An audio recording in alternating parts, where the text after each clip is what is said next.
کوم شیونه دي او نافذ کول غواړي هغه چا نافذ نه کړه د هغوی دپاره د قرآن پاک هر چا دپاره د قرآن پاک هجرت د هغه د نسبت او د حصې مطابق دی نو مه باید چې موږ او تاسو د قرآن پاک په هجرت کې راشو قرآن پاک سره خپل یو شغل چې دی دا مسافر اوس خو کار ډېر اسان شوی قرآن پاک داسې تفاصیل په نت باندې موجود دي چې تاسو یو آیات یو رکوع راواخلئ نو اول درته په قرطبي وایي بیا درته په کبیر وایي بیا درته په روح المعانی وایي بیا درته په روح البیان وایي څومره تفاصیل چې دي هغه ټول درته په راشي په خپله باندې نو د ده د مواقعو نو د ده د وخت نه تاسو پیدا واخلئ خاص کر چې کوم د دا چټیان وخت دی دا خو به طور نصیحت درته دا خبره وکړله قرآن پاک په سړی زه د قل اعوذ برب الفلق په معانیو کې او په مفاهیمو کې او په دې کې لګیا شو نو ډېر د قرآن پاک کتاب لا ينقضي عجائبه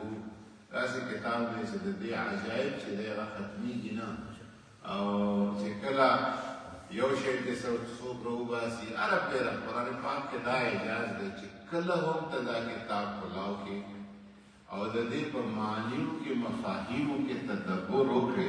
تا ته به هره ورځ یو نوی شی پکې درته اعلانېږي داسې شی چې هغه به مخکې ته نه تا نه لیدلی وي نو به تا کتلی وي یا به په دغه کتاب کې درته د دغې عجایب خو ختمېږي نه خو چې چا بیان کړي دي چا لیکلي دي هغو بس د خپل وس مطابق دا خو د نړۍ اذان دی که نه دې ته خو کوم مشکل شته که نشته څه حکم دی اساس دی نشته ورته نو دا د صورت معوذتین دې ته معوذتین ویلی کېږي او چې کله ورسره قل هو الله احد هم یوځای شي بیا ورته معوذات ویلی کېږي ځکه چې د حضور صلی الله علیه وسلم طریقه مبارکه دا وه ام المؤمنین حضرت سیدتنا عائشہ صدیقه رضی الله تعالی عنها فرمایي حضور صلی الله علیه وسلم به هر وده کېدو په وخت کې قل هو الله احد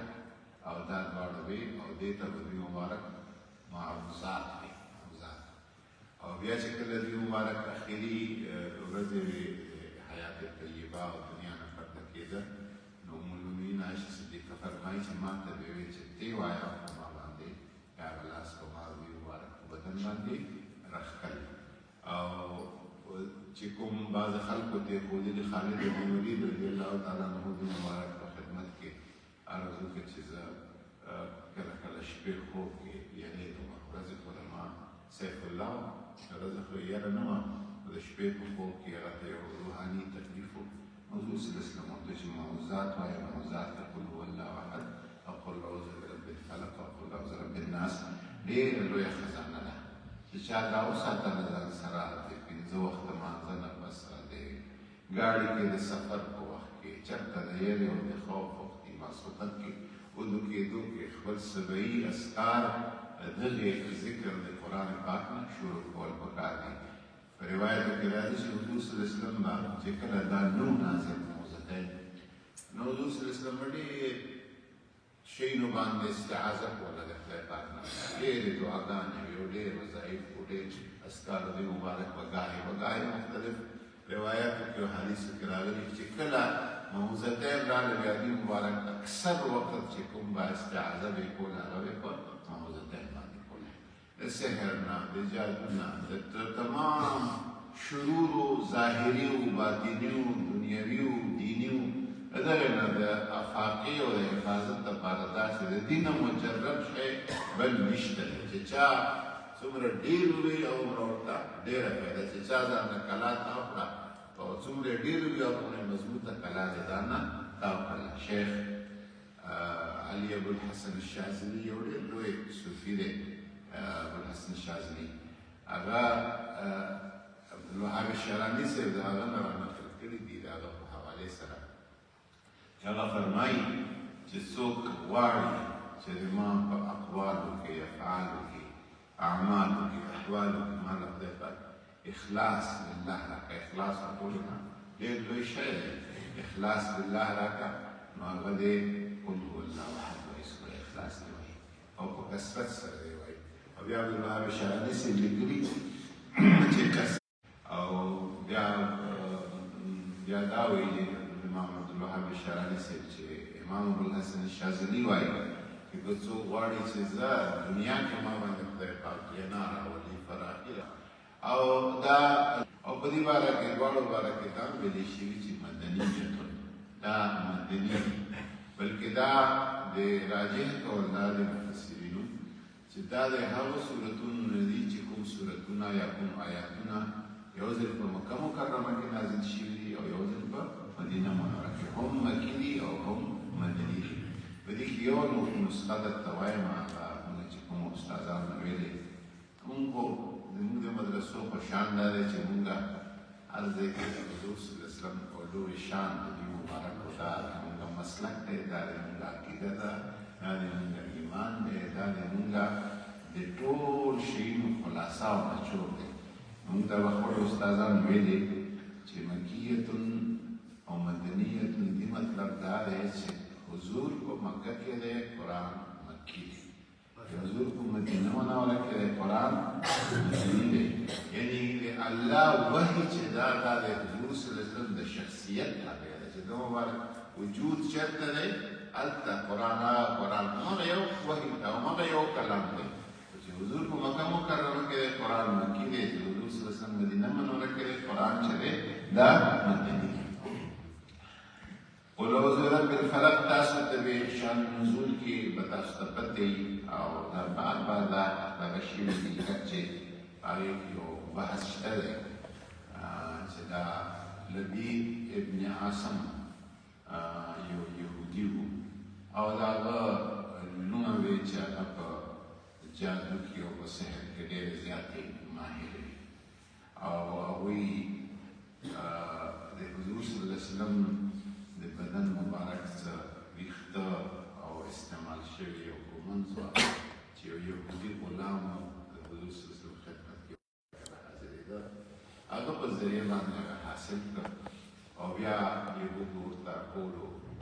د یهودو هغه وخت کې حضور صلی الله علیه وسلم سره دښمني وه،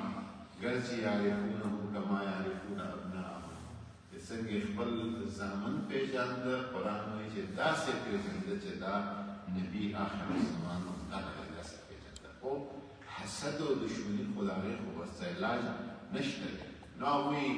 خیبر په موقع کې دوی مبارکو ته په ګډ کې ګډ بادون کې غوښه کې دغه کې خو د زهر واچول هغه یو څرنګه د دوی مبارکو دښمنۍ ټول یو پکې ځان چې دا سحر او جادو وکړو. نو بیا حضور صلی الله علیه وسلم په خپل بدن مبارک کې نقاحت او کمزوري داسې محسوس کوله او هغې د وجې نه بیا دوی مبارک ودو او د پیغمبرانو خوب داسې وي چې ینام العین ولا ینام القلب، سترګې خوب دي خو زړه چې دی هماغسې بیدار وي. ځکه د پیغمبر په خوب باندې اودس هم نه ماتېږي. پیغمبر ته ځکه تاسو مشر ته روایت کتلي دا مونږ الحدیث صاحبان چې دي دا سبعي منځو کې سنتو کې بیا سنتو نه بس ودې شي خار په حرمینو کې مونږونه خراټې مو یو بیا چې اودس ته ضرور نشته. دا پیغمبر سلام داسې کړي د پیغمبر خوب هغې باندې خو اودس نه ماتېږي. ستا خوب څه پته لګي چې څه معامله شوې ده دومره خراټې دې ووهي. نو هغه د حدیث نه چېرته استدلال کوي، بس حدیث باندې خو پوهېږي. حدیث یې اورېدلی خو د حدیث فقه مفهوم د هغې ادراک ورسره نشته. نو دوی مبارک آرام کې او بیا په آرام کې یو روایت کې ملکین راځي نو بلکې راځي چې جبریل علیه السلام او میکائیل علیه السلام راغلی او پې ته ودرېده بل سر ته ودرېده. بیا مکالمه د دوی په منځ کې وکړې چې دا د باندې څه شوي دي چې د باندې سحر شوی دی او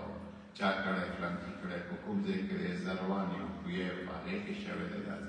دا ټولې کیسې په دې کې مختلف روایات چا خو بیخي نفي کړی چې نه دا روایات صحیح نه دي، چا ویلي چې نه دا دومره اسناد او دغه سره دي چې دې ته د صحت نه انکار نشي کولی. او ما خپل باندې دا بحثونه نو ډېر ټول اورېدلي دي او کتلي مو دي، خو ما په نسبت یو دې طرف ته بعضې مفسرینو یا محدثینو یا فقهاو دې طرف ته تللي دي چې نه روایت خو په خپل ځای کې صحیح دی خو د دې اثرات د دغه سحر څومره بس دومره و چې د حضور صلی الله علیه وسلم په طبیعت کې قبض غوندې بندش غوندې بیماري غوندې وه نور دا نه چې دوی اچا چې پکې دا کړي دي دوی مبارک به یو کار یې راده کول او بیا به یې ونه کړلی شو څه به یې ویل غوښتو دا پکې بیا اضافه ده ځکه چې که دا خبرې ټولې ومنلی شي نو بیا خو په منصب د نبوت کې بیا فرق راځي الله تعالی دې مبارک ته فرمایي والله یعصمک من الناس منصب د نبوت چې کوم فرایض او ډیوټي وه کومې خبرې په هغې کې د دې مبارک ته هېڅ فرق نه و راغلی صرف دا وه چې په طبیعت کې لږ بندش ته که سړی چې محسوس کوي چې ما باندې هلته څه تکلیف دی زه په یو بیمارۍ کې هم داسې د مبارکو محسوس کوله نقاحت او کمزوري دومره حد پورې وه او دا د والله یعصمک من الناس کلام نه دی ځکه چې په تقاضا د بشریت باندې خو په حضور صلی الله علیه وسلم باندې به بیماري هم راتله دغه هم راتله سر درد هم راتله په احد کې د دې مبارکو واقعونه هم شهیدان شو هغه د والله یعصمک من الناس خلاف نه دی خو که منصب د نبوت کې بیا دغه راشي فرایضو د نبوت کې کوتاهي راشي هغه بیا د عصمت نه خلاف راشي بسم الله الرحمن الرحیم قل اعوذ برب الفلق نو بیا دا ورته وښودلی شو او چې حضور صلی الله علیه وسلم دا ووی دې آیاتونو سره د دې مبارک په بدن کې چې څومره بیمارۍ وې هغه تکلیف و هغه محسوس کېده هغه لرې شو یو بوټه کولاوېدل شروع شو 12 بوټې هغه ساحرانو ورکړې وې هغه بوټې د هغې یو چې کوم بوټې اثر و هغه په دغه 11 آیاتونو سره الله تبارک وتعالی لري اوس هم که څوک دا صورتونه بچو یو کار وکړي چې تعویضونو معویضونو ته ورسېږي دغه ورنه کې ټول څوک قرآن له ورکړي که څوک ډېر درنه څه شی غواړي ورته وایي چې قل اعوذ برب الفلق وایه قل اعوذ برب الناس وایه صورت فاتحه وایه یا هغه معصور وظایف او اذکار دا ورله ورکوئ د موږ صاحبانو یعنی که ډېر چا مجبوره کړي نو داسې یو څو ضروري شیونه ورته ښودلي دي یا یې ورته لیکلي دي د تعویض په شکل کې چې چا مجبوره کړي نور دینه پیشه جوړول لکه د موږ خلکو چې کوم ورته کار ویلی دی پیشه جوړول او د دې نه یو داسې جوړول چې نه بس په شفا په نیت باندې د شفا قرآن پاک د شفا ذریعه ده حدیث د رسول الله صلی الله علیه وسلم د شفا ذریعه ده ذکر د الله تبارک وتعالی د شفا ذریعه ده خو دا څوک ځان له پیشه جوړي چې بس زه به دې ته ناست یم او په دې باندې به پیسې ګټم او بیا خاص کر ښځې را روانې او بیا چې دی څوک وایي چې خواښې سره ولاړ یم او څوک وایي چې ننګور باندې راغله څه شی وکړه څه وایي چې په دغه باندې راغله وکړه په دغه باندې راغله وکړه دا کیسه او ملا صاحب ورته ناست دي او تا باندې جادو شوی په تا باندې پوډي شي او بیا ورته دروغ شروع کړي په هغه ګوی کې پرتې دي او په هغه ځای کې پرتې دي یو بل څه نینو ملا صاحب سره خو دا خبرې چې ښځې ته وایي چې ښځو ته وایي تاسو نظره شوې ښځه خو ډېره خوشحاله دي چې زه داسې یو ښایسته شی یم نظر ولګېده دغه طالبانو د دغه شي نه دغه وکړې چې کوم او داسې وظایف چې هغه وظایف د ستاسو علم زړه خرابوي د ټولو نه غټه وظیفه علم دی نور وظایف اذکار کوئ درود شریف وایئ په مختلفو صیغو سره وایئ خو داسې وظایف چې هغې باندې تاسو ډېر وخت لګي او 15 زره ځل دا وایئ او 10 زره ځل دا وایئ نه بس تاسو دپاره ټولو نه غټه وظیفه چې ده د الله کتاب دی او د دې تعلیم دی د دې تعلم دی د دې مطالعه د دې نه غټه وظیفه بله نشته دی نور دې مطلب ما دا نه چې زه د تصوف انکار یم یا د څوک راپسې دا مفتیان صاحبان ناست دي قرآن پاک باندې تداوي شفا یا د الله تعالی په اسماو باندې دا ځای کې دا خبره کومه دی ابوالحسن خرقاني صاحب رحمت الله علیه ابوالحسن خرقاني د تصوف لوی شخصیت دی د بایزید بستامي شاګرد او مرید نائب د سلسلې نقشبندي لوی شخصیت ابوالحسن خرقاني صاحب د محمود غزنوي پیر مرشد ابوالحسن خرقاني صاحب یو ځل یو مجلس کې ناست و نو د اسم الله د اسم ذات د دې فضایل بیانول چې دې کې دا فضیلت دی، په دې کې دا برکت دی، په دې کې دا تاثیر دی، دا تاثیر دی. هغه مجلس کې د هم راغلی و ابو علي سینا د مناطقو د فلاسفو استاد اول ابو علي سینا، څوک ورته ابن سینا وایي، څوک ورته ابو علي سینا وایي. ابو علي سینا چې د شیخ صاحب دا خبرې واورېدې، و دې شیخ صاحب عجیبه سړی، الله چې کله خبرې ختمې الله چې دی په دغه یو اسم کې تا دومره شیونه چې زمونږ ټوله به ساینس او حکیمي او طب او دا ټول به تا په یو شي کې راغونډ کړه، نو دا خو زه نه منم. خبرې چې وکړه نو ابوالحسن خرقاني صاحب ورته وایي چې ای خر کوچی میداني، و ابوالي سینا ته وایي چې خر تا ته څه پته لګي. هغه چې کله خر لفظ واورېده چې زه خو یعنې د عقل او فلسفه او حکمت او منطق دا خو په ما باندې ختم دی، او دا ملا صاحب دا شیخ صاحب ما ته وایي چې خر، نو به دا رنګ یو ځل تور شو، بیا سور شو، بیا زیړ شو. نو ابوالحسن خرقاني صاحب ورته وایي چې حضرت ته خفه کېږه مه، موږ چاته کنځلې نه کوو، خو ما چې تا ته خر وایي ځکه مه درته وایي چې ښې او رې نه جوړ یو کلمه او د یو داسې شي نوم دی چې هغه شی مه یادوه، د هغې په وینا باندې ستا په دې رنګ کې یو ځل تور شو، بیا سور شو، بیا زیړ شو، چې په هغې کې دومره تاثیر دی، نو په اسم الله کې خو خدای پاک څومره تاثیر کېښودی.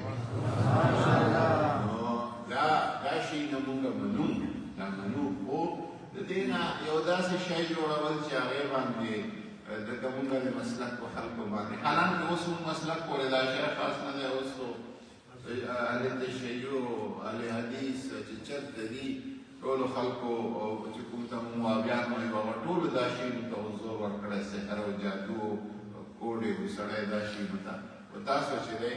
دغه شیانو نه ځان وساتئ او په زیات نه ځان ته تحریک کوئ په هغه باندې چې کوم محسوس شیونه دي د کتاب الله نه، د سنت نه، خپل مشایخو مونږ ته هغوی مشایخو د خپلو تجربو نه کوم شیونه مونږ ته ښیي دي او زده کړي، په هغې باندې اکتفا پکار ده. قل اعوذ برب الفلق، قل ای زما حبیبه ورته ووایه اعوذ برب الفلق چې زه پناه غواړم د رب د فلق سره.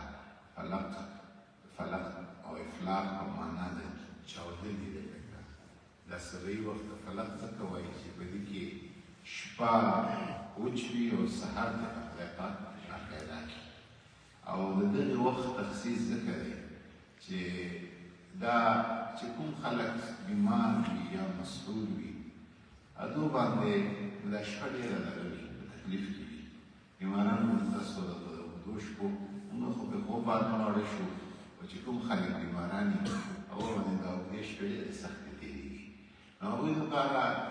د مسحوره خلکو، ناامیده خلکو لپاره دا سبعي چې دی دا یو ډېر لوی د خوشحالۍ او د کامیابۍ او د راحت یو پیغام دی. بل دا چې لکه څنګه چې شپه تیاره شي او نوره تیاره شي او نوره تیاره شي او بیخي ناامیدي پیدا شي، په دې کې الله تبارک وتعالی د هغې تیرو نه یو رڼا راپیدا کړي. دا د ناامیده خلکو لپاره د امید وخت دی، ځکه ورته ویل بل دا چې دا د سحر وخت چې دی دا د الله تعالی د نیکانو بندګانو مستغفرین د خدای پاک رحمت لاندې اسمان ته راکوشي. هل من مستغفر فاغفر له، څوک شته چې بخښنه غواړي چې زه وبخښم؟ آیا څوک غوښتونکی شته چې زه ورله ورکړم؟ آیا څوک د عذاب د جهنم نه پناه غوښتونکی شته چې زه ورله پناه ورکړم؟ دا اوازونه شروع شي. بل دا چې موږ مشایخو فرمایل چې درې شپې حصه چې ده د شپې درې حصې دي. اولنۍ حصه چې ده دا د جناتو ده،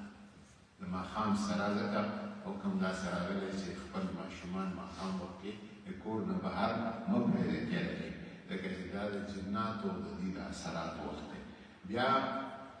دویمه حصه د شپې چې ده دا د وحوشو چې کوم ځنګلي درندګان دي دا د هغوی وخت شپه ده. دا بدي وخت کې په دې دویمه حصه د شپې کې زمریان او پړانګان او هغه غټ غټ بلاګان ټول راوځي. او بیا اخرنۍ حصه د شپې چې ده دا د عباد الله الصالحین ده، د دا د الله تعالی د نیکانو بندګانو حصه ده ځکه په هغې باندې الله تبارک وتعالی وایي چې پناه وړئ برب الفلق ټول وختونه د رب دي خو دا د الله تبارک وتعالی یو خاص وخت دی من شر ما خلق د څه نه د شر د هغه شي نه چې کوم شی پیدا شوی دی ومن شر غاسق اذا وقب او د شر د هغې تیارې نه اذا وقب چې هغه تیاره په خورېدو باندې شي ومن شر النفاثات في العقد او د شر د هغو پوکي کوونکو انفاسات مؤنث دا صیغه ورته ځکه استعمال شو چې یا خو د دې د ناسم هغه لونه چې وي مؤنثات یې وي ځکه یا دا چې عموما رجحان د سحر او د جادو دا په چا کې وي په ښځو کې وي ځکه من شر النفاسات دا صيغه د مؤنث ورته استعمال شو فعل عقد یو په هغو کې هغوی پوکل کوي ومن شر حاسد او د شر د حاسد نه اذا حسد په طور خاص کوم څوک در سره حسد کوي دا حسد چې دی حدیث مبارک راغلی چې حسد نیکۍ داسې ختموي لکه چې اور وچ برګې سیزي دا حسد دا نیکۍ داسې ختموي او وایي چې اول ګناه چې په مخ د ځمکه باندې شوې ده هغه حسد دی د حابیل او قابیل واقعه کې اول ګناه چې شوې ده او بیا هغه ګناه قتل ته ورسېده او ګناه څه شی وه په ځمکه باندې حسد بل د حسد وجه دا ده چې حسد چې دی دا حاسد د محسود سره چې چا سره حسد کوي دا اصل کې د محسود سره حسد نه کوي دا د رب په تقسیم باندې اعتراض کوي مثلا چا له خدای علم ورکړی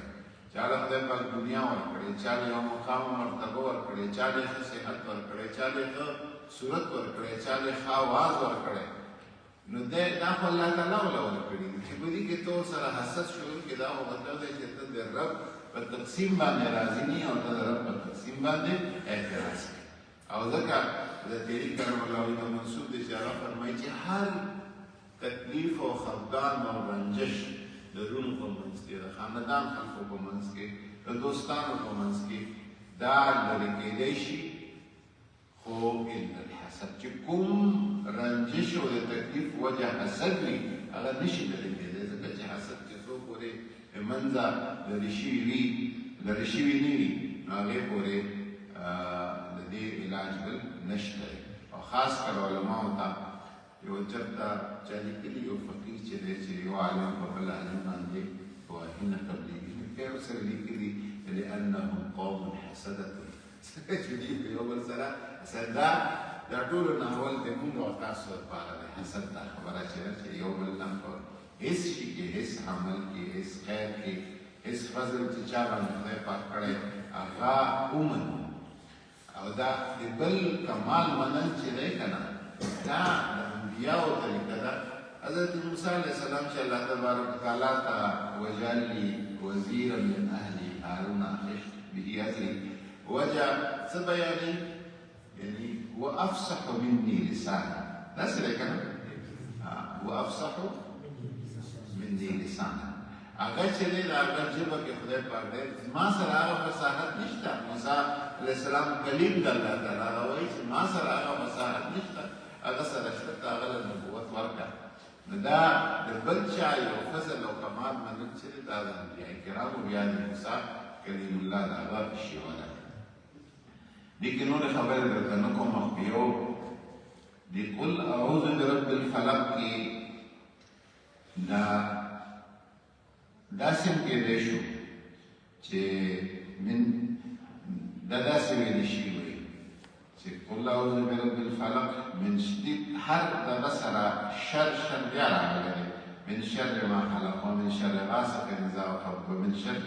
نفاثات في العقد ومن شر حاسد اذا حسد یعنی معنا بیا ما دا شوي وي چې داسې ویلی شوي من شر ما خلق وغاسق اذا وقب والنفاسات في العقد وحاسد اذا حسد دا شر بیا تکرار څه دی اولې راغلی دا دې طرف ته ایما او اشاره ده چې دا هر یو بنفسه په ځان باندې یو ډېر لوی شر دی ما خلق والا ځان له یو لوی شر دی که دا تکرار د شر نه وی شوی نو بیا به چا دا ګڼه چې دا ما خلق او غاسق اذا وقب و نفاسات فی الوقت او حاصل اذا حاصل چې دا را یوځای شي ګوندې بیا شر دی لکه ته وایې د پېټرول او اور چې دی دا شر دی خو د پېټرول او اور دواړه یوځای شي بیا شر دی که د ځان د پېټرول چې دي دا خو شر نه دی خیر دی که ګاډي کې پکې ګرځې طاقت او توانایي دی حاصل اور خو ځان لا شر نه دی چې کله د پېټرول سره یوځای شي بیا چا به دا وي چې ګوندې دا ټول شي نه چې یوځای شي بیا شر دی د دې طرف ته ایمان اشاره ده چې نه دا هر یو شی برأسه و بنفسه دا ځان یو ډېر لوی شر دی او د دې نه پناه غوښتل پکار ده او په دې کې په دې آیات کې تخصیص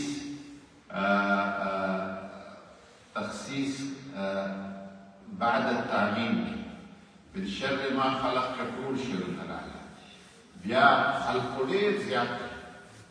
بیا په هغې کې د هغې نه یو خاص شر چې هغه د تیرې شر دی نو غاسق اذا وقف دا تیاره چې دا هم د الله د مخلوق نه یو مخلوق دی نو دا د هغې نه لږ خاص شو بیا په دې کې په دې تیرو کې خو ډېر شرونه دي او په هغه شرونو کې بیا یو خاص شر دا دی چې څوک در باندې سحر او جادو کوي او شیونه در باندې پوکي دا په دې تیرو کې بیا یو بل خاص شر او بیا په دغه پوکي کوونکو کې بګېدی شي چې چا څه وجوي چا څه وجوي حکم چې پوکای کوي د حسد د وجه لکه څنګه چې حضور صلی الله علیه وسلم سره یهودو حسد و نو دا پکې بیا د هغې نه خاص شو دا تخصیص بعد التعمیم او دا من شر ما خلق چې دی دا شر دلته تکرار شوی دی قرآن پاک کې په بل ځای کې دلته تکرار شوی دی په بل ځای کې د اعوذ برب الفلق بیا څوک دا وایي چې د شر څنګه تکرار وشو کار دی چې بیا د اعوذ برب الفلق اعوذ من شر ما خلق اعوذ من شر غاسق اذا وقب اعوذ هم چې دی ورسره تکرار شوی دی لکه څنګه چې په اعوذ بک من همزات الشیاطین واعوذ بک رب هلته تکرار دی اعوذ بک من همزات الشیاطین واعوذ بک رب ان یحضرون نو هغې دغه دا ده چې مقام ته سیاق و سباق ته ورپورې دلته د دغه سیاق و سباق کې یو ځل شر باندې ځکه چې دا شر چې کوم د حضور صلی الله علیه وسلم کوم شان نزول او کوم واقعه دا شر هغه نتیجه صرف نتیجه یې چې وه یو ځکه د شر تکرار باندې دی شوی هلته چې شوی هلته یو بله خبره هلته دا ده چې هغې نه مخکې څنګه راځي اعوذ بک من همزات الشیاطین واعوذ بک رب ان یحضرون سیئة بالحسنة بأحسن منها څنګه ادفع بالتي هي أحسن السيئة نحن على رواية ادفع السيئة بالتي هي أحسن الله تعالی وایي چې څوک دا خبره ته لوګ کې الله تعالی غته وایي چې تاسو سره څوک بد وشي یا بل خبره واورئ یا بل کار وکړي دا غي جواب چې دی ورکې بالتي هي احسن دا غینا په احسن سره یعنی بدر سره مکوئ د سیئه جواب په سیئه سره مکوئ په حسنا سره مکوئ په احسن سره وکړئ او دا خبره خاص کر پښتنو لپاره دا ډېره مشکله ده چې یو چې بدلام کې ماخلي بل دا چې په حسنا سره نه بلکې په احسن طریقې سره دا د انسان دکې انسان ته دا شیطان وسوسې وکړي چې ته در سره بد کړي دا څه وکړه دا د دغې سیئې جواب خو یا په سیئې سره ورکړه یا کم از کم بس نیکي ورسره وکړه نو د احسان احسن دا جواب چې په احسن سره ورکړې نو دا په شیطان باندې ډېر شاق پرېوځي ډېر مشکل کړي نو هغه مشکل د وجې نه الله تبارک وتعالی رضی کې رب اعوذ بک من همزات الشیاطین واعوذ بک رب ان یحضرون هلته معامله ډېره زیاته مشکله معامله ده نو ځکه هغې کې د اعوذ سره تکرار راغلی دا افادات دي چې اورېدلي مو دي درته مې ځکه ووینول ښه بیا بسم الله الرحمن الرحیم قل اعوذ برب الناس ملک الناس اے اللہ تعالی اعوذ قل اعوذ وای زما حبیبه دا مونږه اسلامي دنیا یو لوی لیډر و معمر القذافي هغه به وي ریاست هغه به وي چې دا قل پکې نشته دا قل قرآن حصه نه ده ځکه چې بس هغه خپل سوچ ته کړی و چې دا حضور صلی الله علیه وسلم ته وویلی شو چې ته ووایه نو دا وروسته شی چې دی اعوذ برب الناس دا د قرآن حصه ده دا قل پکې چې کوم ځای کې راغلي قل پکې نشته خو چې کومه بیا یو روایت د عبدالله بن مسعود رضی الله عنه دی چې آیا دا قرآن کې شامل دي که نه اول وخت کې د هغه خیال دا و چې ځکه زه عبدالله بن مسعود رضی الله عنه ته دا خبره د حضور صلی الله علیه وسلم نه ورسېدلې د دغه آیات نزول نه ورسېدلی نو هغه دا خبره کړې وه وروسته بیا هغه رجوع کړه چې دا د قرآن پاک حصه ده قل ای زما حبیب ووایه اعوذ برب الناس چې زه پناه غواړم رب د خلقو سره ملک الناس چې بادشاہ د خلقو دی الہ الناس چې الہ د خلقو دی په هغه مخکې کې که تاسو وګورئ دغه د تخصیص بعد التعمیم دی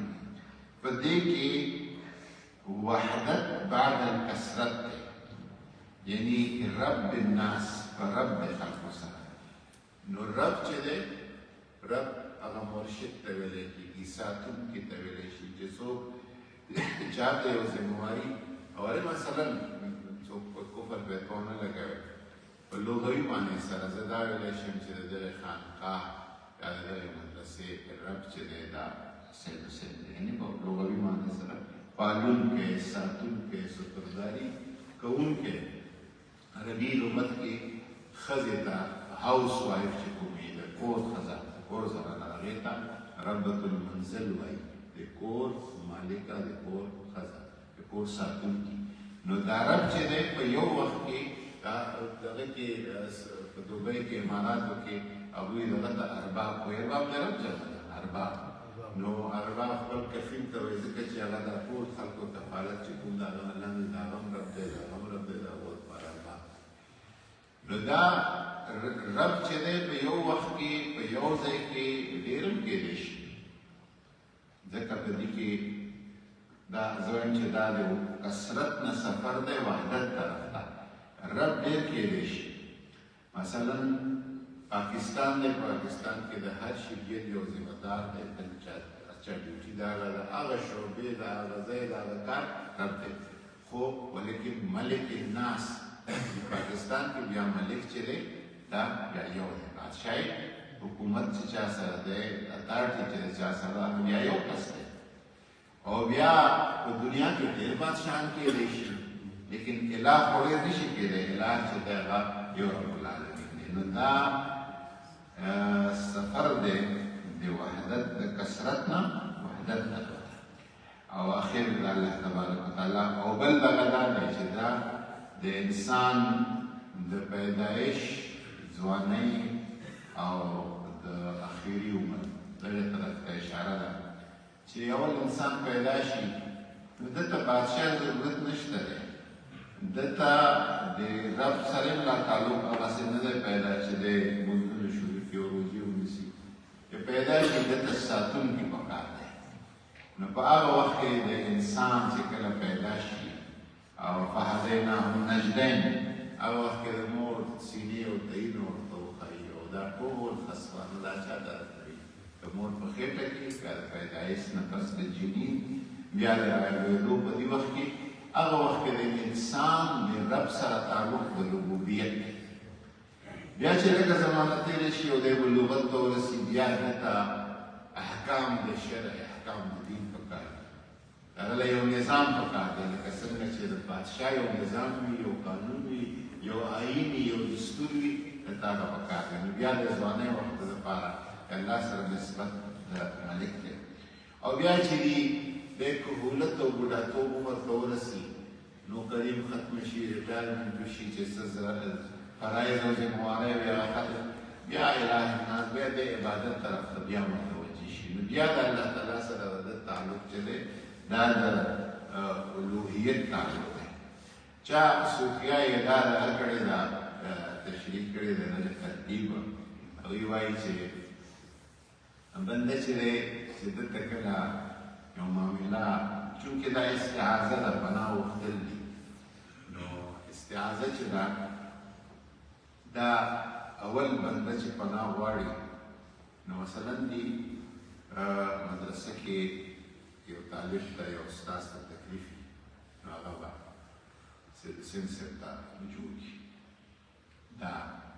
ذمواري او نگراني دا رب الناس والا اولنی د استعاذې او پناه دا ځای بیا